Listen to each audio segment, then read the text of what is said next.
महाराष्ट्र सुवर्ण जयंती नगरोत्थान महाअभियानांतर्गत कोल्हापूर शहरातील 16 मुख्य रस्त्यांची कामं सुरू आहेत.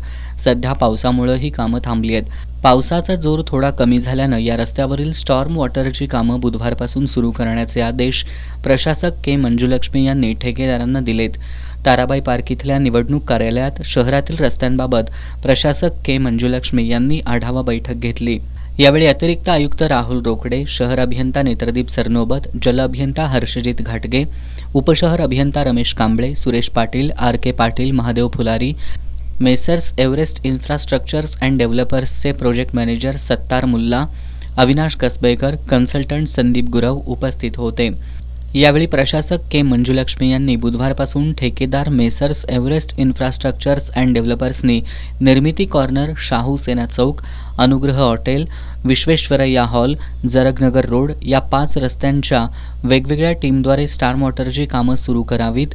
ऑक्टोबरमध्ये डांबरीकरणाची कामं सुरू करण्याच्या दृष्टीनं 1 महिन्याच्या कामाचं नियोजन सोमवारपर्यंत लेखी स्वरूपात सादर करावं असं सांगितलं.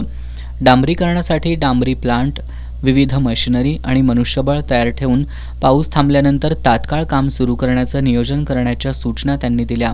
या बैठकीत प्रशासक के मंजुलक्ष्मी यांनी शहरातील रस्त्यांच्या पॅचवर्कसाठी आणखी 1 कोटी रुपयांचा निधी उपलब्ध करून देण्यात येत असल्याचं सांगितलं.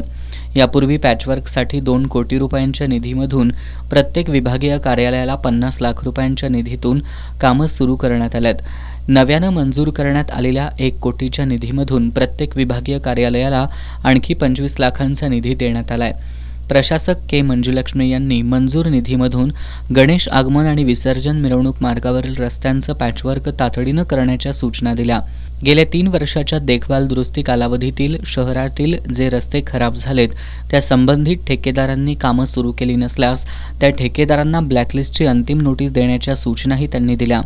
विभागीय कार्यालयाला पॅचवर्कसाठी आवश्यक तो निधी दिला असल्यानं शहरातील सर्व रस्ते मुदतीत पॅचवर्क करावेत, अन्यथा उपशहर अभियंता यांना जबाबदार धरून त्यांच्यावर दंडात्मक कारवाई करणार असल्याचं प्रशासकांनी सर्व उपशहर अभियंत्यांना सूचित केलं.